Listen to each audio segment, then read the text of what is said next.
All right, guys, 2022. I know some of you watch some of my videos. Some of y'all are new to the channel, but I'm going to be transparent. I'm going to let you understand me just a little bit. Starting off in 2022, we're going to talk about me. I'm going to get transparent in this video right now. Let's go.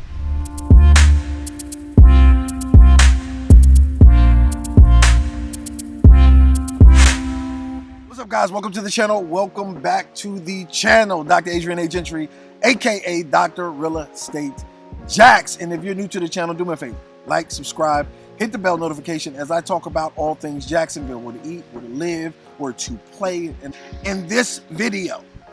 All right, so I get a lot of questions from multiple channels, right? And I'm always talking about real estate, but I want to kind of introduce you to me just a little bit for the people who've been watching my channel for a while. I'm gonna get down to the nitty gritty. I'm going to pull a couple of questions that people have asked me on YouTube, on Facebook, on Instagram, just so you know who you're dealing with when you're dealing with your realtor in Jacksonville, Florida. So I'm gonna start off with the most obvious question.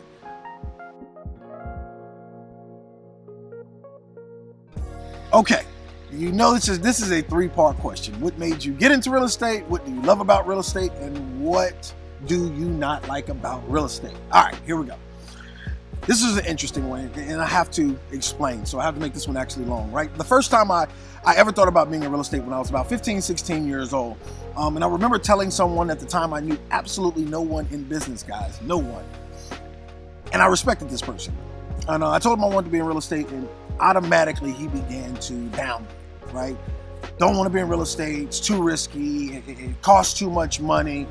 And I kind of put it to the side. But all those years I was reading and I did other things, going into other different businesses, and I could not shake real estate. And the funny thing about it is I realized later on when I hit my 30s, the reason he said that was he had failed in construction. And he was placing all of his hurt and pain on me. So one thing I like to tell everybody, guess what? Whatever you want to do, you go after it. You don't listen to anyone. Another reason I wanted to be into real estate, people don't know this about me, but 11 years ago, I was homeless. I came out of divorce. I lost my business. If you know anything about divorce, you won. I didn't have money I couldn't have credit to buy popsicle sticks, right? And I went from sleeping in my uncle's spare bedroom to sleeping on my girlfriend's couch, who was trying to be respectful because her father lived there, to sleeping in a house with no hot water heater, no refrigerator, no stove, right? I spent that time rebuilding my business. It took about 2 years. I was in a crazy state. I used to walk the streets of DC, actually putting holes in the bottom of my shoes, trying to rebuild my business. And I read everything I can get my hands on, right? And real estate stayed at the forefront of my mind. It took about 2 years and everything started rolling again. Contracts start coming in, and I was able to literally take a semi-retirement after about 4 years of grinding my butt off. So this is personal to me. Some people say don't take it personal, this is just business. No, it's personal to me, right? I enjoy helping people get into a property, right? So I enjoy the fight of real estate to help people realize their goals and their dreams, right? So this is kind of personal to me. And the third part to this three-part question, what do you not like about real estate? Like I told you before, I'm passionate, right? I'm passionate about not just getting my customer home, but also winning, right? So one of the hardest things to me would happen to be telling that person they did not get that property, the offer was not accepted. It's stressful, right? It's stressful to let them down, but I always tell people, listen, if it's for you, it's for you, and we're going to find the home that you actually want, other than probably paperwork. I'm not that dude. I'm gonna be honest with you guys. I hate paperwork. My assistant, she handles all of that stuff for me. She does the transaction coordination. She makes sure that all the documents in place. I'm the person that loves to run. Go get it, period. I'm not the paperwork type guy.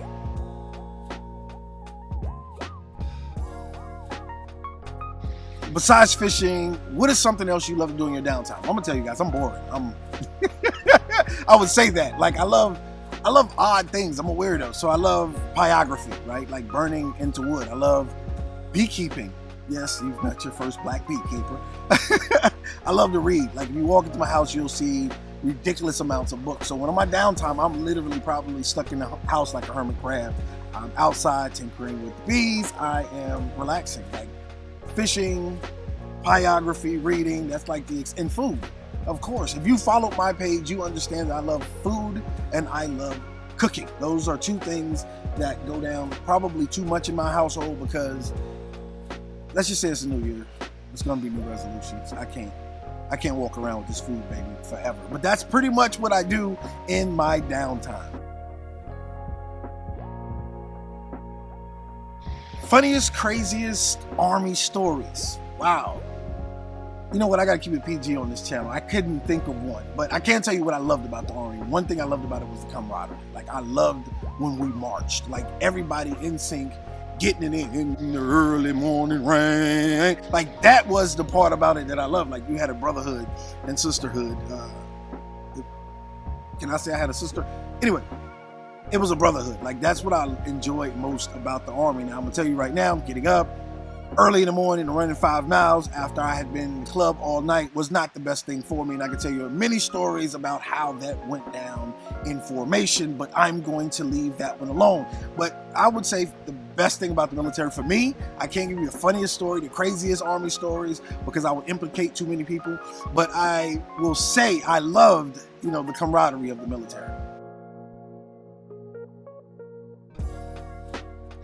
What is my favorite dish? My favorite dish. Favorite thing to cook, favorite dish. That one's hard, right? Because I'm a foodie. Literally, my first word was eat. It was not mama, dad. No, it was like eat. So I would say my favorite food to eat, I'm a fusion person. I love when people take risk on menus, right? A lot of the restaurants that I say have some of the best food in Jacksonville are those places that take risk on their menu, right? Like fusing in Asian and soul food, fusing in Creole and Italian, like the things like that people look at and like, that doesn't even make sense. Those are the type of foods that I absolutely love. When they put the duck and they infuse it in the hash, or when you take oxtails and make wonton. I mean, just stuff out of the blue. Like I'm not one of those people that love to eat the exact same thing over and over again, but I love things that kind of challenge me, or I don't know, like you feel everything. You haven't been there, like you feel everything, every flavor in your mouth at the same time. I would call it oral.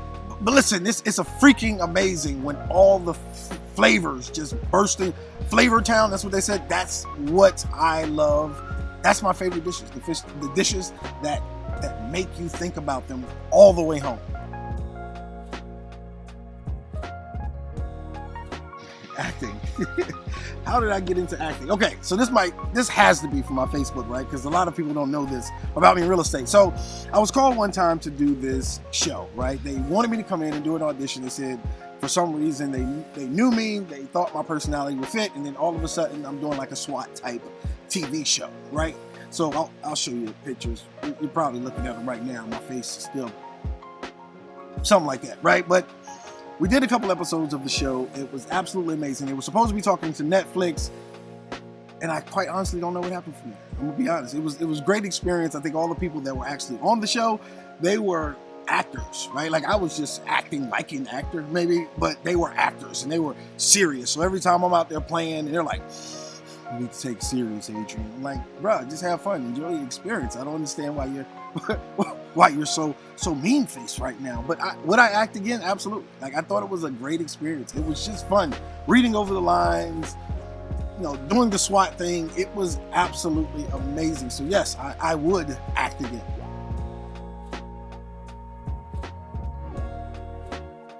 Do you have a morning routine? My morning routine. All right. It's probably going to be cliche. Like I wake up at 5 o'clock in the morning, my alarm goes off. I'm not going to lie to you and tell you I'm working out. But I do get up, I try to read the Bible, or get me about 30 minutes of actual reading, and I put on my podcast, take my shower. I'm trying to get into the office every day about 6:30 to 7, right? That's my general morning routine. I kind of get my mind ready for the day, and that's what the book is for. That is what the podcasts are for. People say, "Hey, do you listen to a lot of music?" Right? I don't. Like I literally drive in the car either with podcast on or complete silence. Right? That's literally how I roll in, because I believe in prepping yourself for the day. Right? What mindset do you want to be in when you start this day? Are you frustrated? Are you angry? Well, a lot of these things kind of, you read the Bible and then you read a book and then you listen to some podcasts. for inspiration, it's kind of hard to have a frustrating day. So that has always been my routine. I'm up early and I literally go to sleep late every day. 14 hours, literally 12, 14 hours every day. That's how much I work. So my morning routine is cliche, right? Wake up, read, take a shower, jump in the car, head into the office.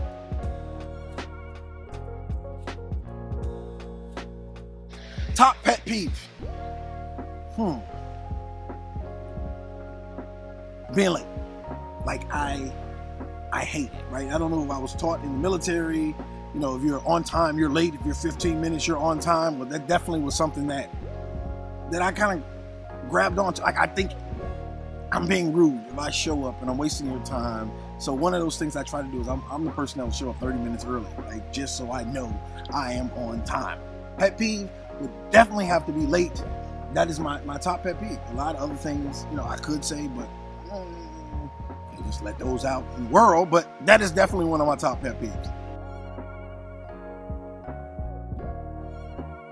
Motivational speaking. All right. So when I first started, I was motivational speaking. Motivational speaking. Okay, so this had to come from my Facebook and my Instagram, right? When I first started, it was motivational speaking. What I realized is I no longer believe in the notion of motivation, right? Reality is motivation does not last, right? So if I motivate you today, I'm going to have to continue to motivate you. And most people, what they do is they continue to look for new gurus, trying to find people to help them be motivated instead of digging down inside of them, trying to find the root of it.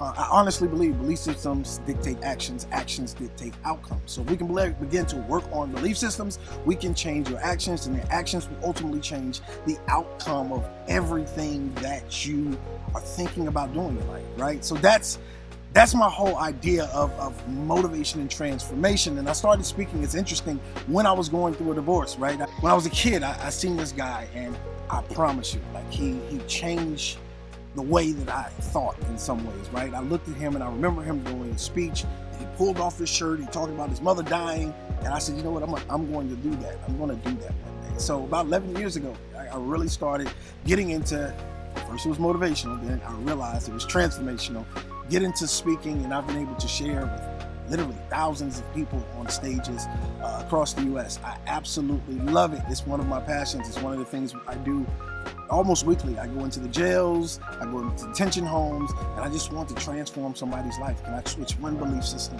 and transform their life?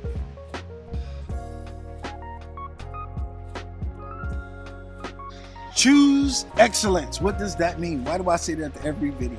All right, the company I came up with several years ago, Choose Excellence, and it derives from Philippians 4:8. It says, finally, brothers and sisters, whatever is true, whatever is noble, whatever is right, whatever is pure, whatever is lovely, whatever is admirable, if anything is excellent or praiseworthy, think of such things, right? So I think it's a choice, right? It's a choice what we think about. It's a choice how we live. It's a choice how we operate. It's a choice how we act. And I always am saying to people, of course, choose excellence, because it's your choice, right?